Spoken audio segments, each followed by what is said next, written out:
Chapter 2. After chuckling to himself about the dust storm he kicked up on his little cousin Tyrone, Terry White Eagle thought the call from his shift partner would be an ordinary run-of-the-mill, drunken disturbance, disturbing the peace call that would mean someone in the drunk tank for the night. The majority of the calls they got involved someone they knew. White Rock was a pretty close-knit community. About the worst thing to have ever happened since he had joined the White Rock Tribal Police Force was a suicide that took place last month. A young man had hung himself. Terry hadn't been working that night. One of his friends had been on shift and had to respond to the call. You have to be prepared for anything, thought Terry, but nothing could have prepared him for today, not even his police training. His year-long Indigenous police training program had been intensive. He'd worked hard to complete it. The physical training alone was grueling, not to mention the long nights he spent studying for his exams. But he did it. His father had been so proud of him when he completed the program. It was a rare moment in Terry's life that he had seen this amount of pride in his father's face for something he had done. It had been a difficult life for his dad. He had endured years of abuse in St. Anthony's Indian Residential School and had come out angry and deeply wounded. Sober, he was a good father, but with alcohol in the mix, like so many others who had survived those hellholes, he was a different man. When he was sober, Terry's father was a hard-working man.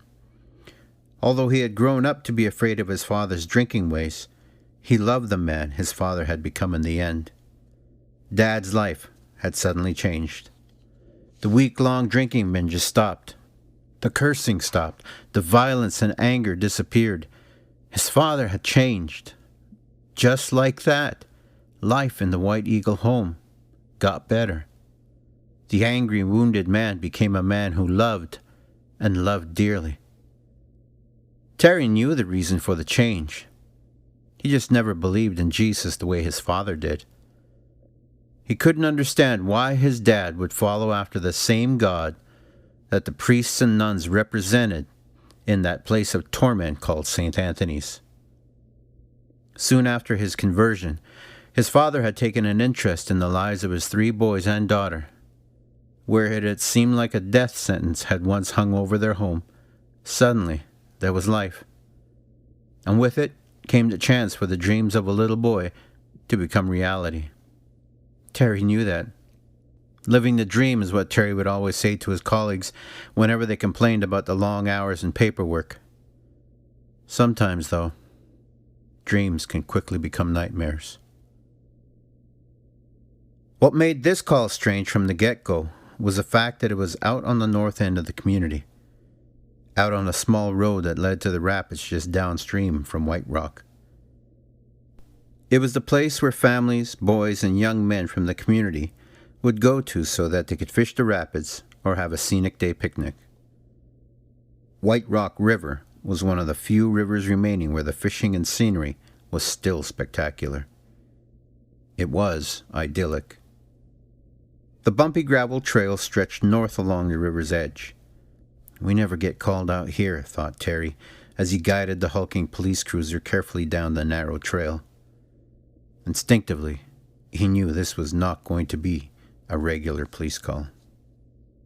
A small gray cloud passed before the sun and darkened the bright sunny skies. Rain was in the air. Coming to a clearing, he pulled up to his partner's police issue 4x4 Ford Explorer. Terry immediately knew something bad had happened. A chill in the air made the hair on the back of his neck stand up. Something's not right, he thought. What happened? He stopped the White Rock police cruiser a few feet away from the trail that led to the river's edge. The 2 vehicles sat parked in a clearing where vehicles could make the turn to head back to town. Through the trees you could make out the river. The soothing sound of the water rushing through the rapids could be clearly heard from where they had parked. It was a beautiful spot. The dense trees of aspen, fir, and pine, with speckled touches of underbrush, made for spectacular scenery. It was one of the few reasons members of the White Rock First Nation were proud to call White Rock home. But today, the illuminating and idyllic scenery that inspired peace and serenity in even the most troubled mind seemed to be concealing something deeply dark and disturbing.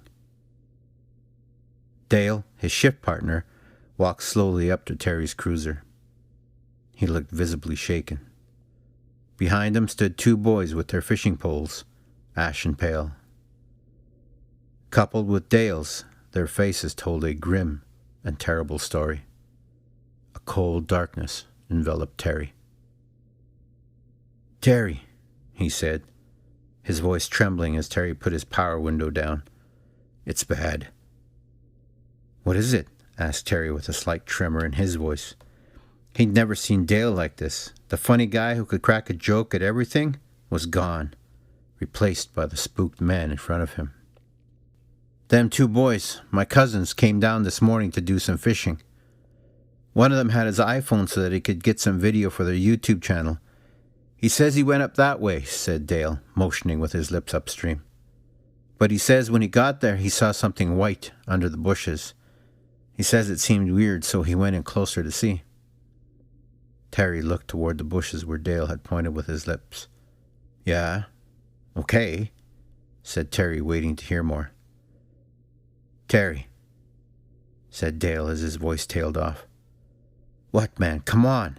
Out with it," asked Terry, confused. He was starting to get real frustrated and annoyed with Dale. "Well, when we got closer, that's when we saw it," he says. "He saw a body. They said they couldn't really tell who it was at first, but when he got closer they could see." Terry could tell that there was very obviously something that Dale was holding back from him, and it was driving him to a boiling point. "What is it?" Terry said. "Who is it?" Terry was steaming mad at this point.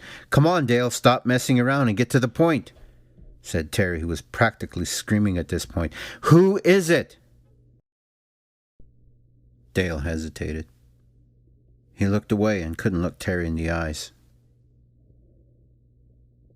Looking down, he whispered, "Terry, I'm so sorry."